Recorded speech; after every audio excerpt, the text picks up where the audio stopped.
bienvenue dans cette nouvelle vidéo. Alors aujourd'hui nous allons voir deux sujets principaux. Le premier, donc vous découvrirez quelques images du musée qu'on a été voir avec les enfants. Et la seconde, je vous parlerai de quelques livres que mes enfants adorent et que, je dois l'avouer, j'aime bien aussi. Donc il s'agit du musée de Cambrai dans le nord de la France.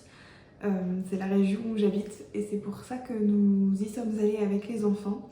En fait, pour tout vous dire, mercredi, il pleuvait des cordes. On s'est dit, bah, pourquoi pas faire un musée?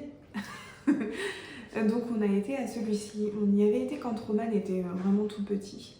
Et puis, donc comme je vous l'ai dit, Roman aime beaucoup l'histoire. Donc on s'est dit que c'était une bonne occasion d'y aller. Surtout que c'était vraiment pas cher. Ils ont un pass famille, donc 2 adultes et au moins un enfant à 6 ou 7 euros, dérisoire. Bon, après, c'est pas un grand musée, mais il y a plusieurs facettes et du coup, c'est intéressant pour ça. Voilà, donc par exemple, on parle de l'époque gallo-romaine, vous verrez quelques images juste après. Il y a aussi tout ce qui est sculpture, les peintures, et il y avait une exposition du coup en ce moment par rapport aux Jeux Olympiques. Voilà, ça j'ai pas pris trop d'images. C'était un peu ouais, pas dans notre goût avec mon époux. Donc c'est vrai qu'on a vite passé, on va dire. Mais voilà, on aime beaucoup les belles peintures, les belles sculptures. Et puis là c'était intéressant au niveau de l'époque gallo-romaine puisqu'il y a des squelettes et du coup de voir les os pour montrer à Roman voilà, comment ça se passe, comment on est constitué. Ça c'était vraiment intéressant. Et pour continuer sur cette partie squelette, il y avait de tout, entre guillemets. Des hommes, des femmes, mais également un nouveau-né. Et c'est vrai que du coup c'est très impressionnant de voir les petits os. Enfin on se dit, waouh, le corps est quand même vachement bien fait. Allez, je vous en dis pas plus, je vous laisse avec quelques images.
Elle est toute nue? Oui.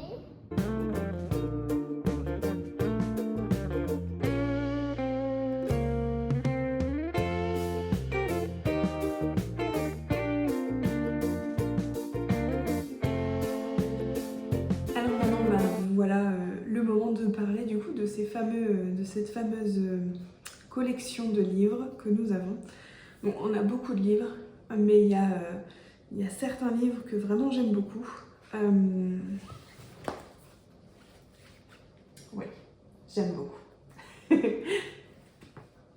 Alors je sais pas vos enfants, mais moi, les miens, enfin surtout Roman, ils sont férus de livres, ils aiment beaucoup ça et j'avoue que j'aime beaucoup leur acheter des jolis livres. Et si on peut avoir des bons plans, c'est toujours bon à prendre. Alors je vous en donne un. Voilà, donc il s'agit de cette collection de livres. Voilà. Et c'en est qu'une petite partie, je pense qu'il en existe encore d'autres. Donc c'est les mini-contes classiques que vous retrouvez aux éditions Lito. Alors c'est des petits livres, hein. Voilà, ils coûtent 1,99 €. J'ai envie de dire, c'est presque donné.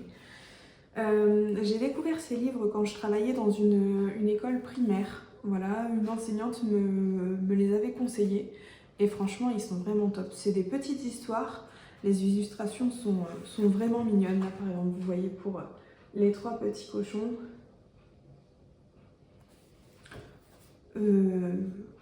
En plus de ça, pas très cher. Donc on peut se fabriquer une jolie collection. Alors comme vous l'avez vu, hein, il existe beaucoup d'histoires, donc de contes qui sont déjà connus. Les 3 petits cochons, le soldat de plomb, il y a aussi le loup et les 7 chevreaux, le petit chaperon rouge, Jack et le haricot magique. Donc vous voyez, il y en a quand même pas mal. Mais moi je voulais du coup attirer votre attention sur 5 livres que j'aime beaucoup. Alors on commence par un conte qui a bercé toute mon enfance. Je demandais toujours à ma maman de lire cette histoire-là. Et quand je l'ai trouvé du coup sous ce format-là, forcément j'ai sauté dessus. Donc il s'agit du livre qui s'appelle Le bal des 12 princesses. Donc c'est l'histoire d'un roi qui fait appel du coup à son peuple. Parce qu'il ne comprend pas pourquoi ces 12 filles qui dorment du coup ensemble rentrent tous les soirs avec les souliers complètement bousillés. Et en fait, il s'avère qu'il va faire appel à un soldat que l'on voit ici. Et ce soldat va découvrir en fait que les princesses vont tous les soirs aller retrouver des princes pour danser. C'est très cliché, je sais. Mais vraiment j'aime beaucoup parce que forcément ça me rappelle mon enfance. Et donc il s'avère que le soldat va comprendre du coup le stratagème des jeunes filles et en parler au roi. Et à la fin il se marie avec l'aîné. Alors comme je l'ai dit, hein, c'est une histoire pour les filles entre guillemets, même si bon, il n'y a pas vraiment d'histoire pour les filles. Mais ce que j'aime bien du coup avec ce livre-là, déjà c'est l'histoire en elle-même, ça me rappelle des souvenirs, mais également les illustrations que je trouve vraiment très chouettes. Voilà, si vous avez des petites filles, je pense plus que des petits garçons, même si voilà, ça veut rien dire. Si vous avez des petites filles qui aiment bien toutes les histoires de princesses, foncez sur celui-là. Un autre livre que j'aime beaucoup, c'est Robin des Bois. J'aime bien celui-là par rapport à ses illustrations. Encore une fois, je les trouve vraiment mignonnes. Voilà. Et puis, on va pas se mentir, hein, il y a Belle Marianne dedans, donc forcément, ça me parle. Voilà. Elle est pas rose celle-là, mais elle aurait pu. Voilà, l'histoire de Robin des Bois, vous la connaissez. Alors le plus gros des livres, je les ai achetés dans une librairie classique et même il me semble à Auchan. J'en avais trouvé quelques-uns à Auchan et celui-là, je l'ai trouvé à Noz, chez Noz, à Noz, comme vous voulez. Mais c'est un magasin, je trouve, qu'il faut fouiller. Il faut fouiller, ça c'est sûr, mais vous pouvez trouver des vraies pépites au niveau des bouquins. Moi je sais que Roxane adore tout ce qui est gommettes et à chaque fois que j'en vois je saute dessus parce que vraiment elle pourrait en faire toute la journée. C'est comme la pâte à modeler, elle pourrait en faire toute la journée. Donc quand je suis tombée sur ce livre là, forcément je l'ai pris. J'en arrive à 2 livres, La Petite Poule Rousse et Boucle d'Or et les 3 ours. Donc, je vais aller rapidement dessus. En fait, ce que j'aime dans ces livres, c'est pas forcément l'histoire, même si, voilà, on va dire que tout le monde connaît ces histoires. Mais par contre, je vous assure que les illustrations, je les trouve incroyables. La Petite Poule Rousse, pour vous donner une petite idée, hop, avec sa maison. J'aime trop, je trouve ça vraiment trop mignon.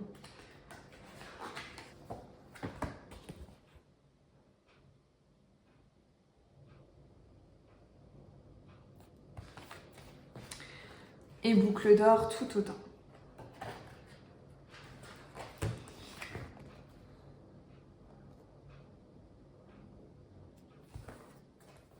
Alors comme je l'ai dit, hein, les textes ne sont pas trop grands, ce qui fait que ça va plutôt vite pour une histoire, elle n'est pas très grande.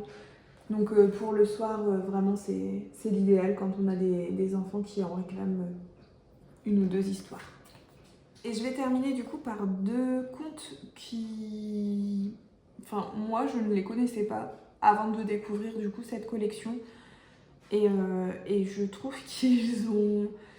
ils ont besoin d'être connus parce qu'ils sont vraiment bien faits. Alors le premier, il s'agit de La soupe aux cailloux. Alors c'est l'histoire en fait d'un loup, un vieux loup qui est dans la forêt et qui a très faim et il sent l'odeur pas loin d'une marmite qui mijote. Et en fait il s'avère que c'est la maison d'une poule. Donc la poule ne va pas ouvrir au loup et le loup lui dit non mais ne t'inquiète pas, en fait j'ai plus de dents, ça sert à rien, je vais pas te manger.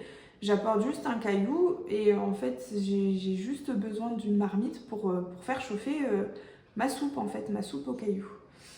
Donc voilà l'illustration. Au final, donc c'est un loup vraiment très astucieux puisque la poule lui a dit mais enfin tu m'intrigues quoi, un caillou, comment ça tu vas faire une soupe aux cailloux, je comprends pas.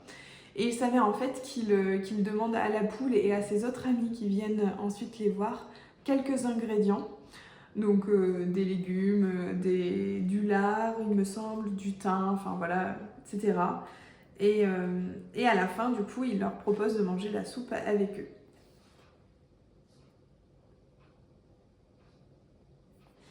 Et une fois qu'ils ont mangé la soupe, donc tous les animaux se sont régalés et le loup, coquin comme il est, dit bah écoutez, mon caillou n'est pas encore tellement cuit puisqu'il pique son couteau sur le caillou. Il n'est pas encore cuit donc on peut encore faire une soupe sans problème. Donc bah, si vous voulez, la prochaine fois on pourra le refaire. Et donc tous les animaux se mettent d'accord pour refaire la soupe. Donc j'ai trouvé ça plutôt rigolo parce que bah voilà, ça change un peu du méchant loup qui est oui, méchant forcément. Là, il est plutôt intelligent et c'est, je trouve, une jolie histoire. Et enfin, du coup, le dernier livre, donc c'est un conte traditionnel russe qui s'appelle La Moufle. Et c'est pareil, celui-là, je le trouve extra. En fait, c'est un petit garçon qui perd sa moufle lors d'un hiver très très froid. Donc il y a une pettoute souris qui repère cette moufle et qui va se blottir dedans. Ensuite, elle va être accompagnée d'un lapin qui lui demande si il peut rentrer dedans. La souris accepte avec plaisir. Et puis en fait, les animaux s'enchaînent. Un renard, qu'est-ce que c'est, un sanglier, enfin un ours. Voilà, en fait, ils se demandent comment la moufle peut du coup contenir tous ces animaux. Et au final, donc, ils sont un peu à l'étroit, mais personne ne remarque qu'il y a une petite fourmi qui rentre dans la moufle et qui fait exploser la moufle. Donc voilà, c'est mignon parce que bah, c'est pareil, c'est une histoire qui est vraiment rigolote à raconter pour les enfants. Et puis voilà, ça permet aussi de se rappeler les animaux qui sont venus avant, en tout premier, dans la moufle, puisque du coup, il rappelle à chaque fois tous les animaux. Voilà pour cette vidéo. Je suis très contente du coup de vous avoir présenté ces quelques livres. Tout est relatif. Voilà, n'hésitez pas à me dire si vous connaissiez quelques-uns de ces contes, notamment les 2 derniers. Je serais curieuse de savoir.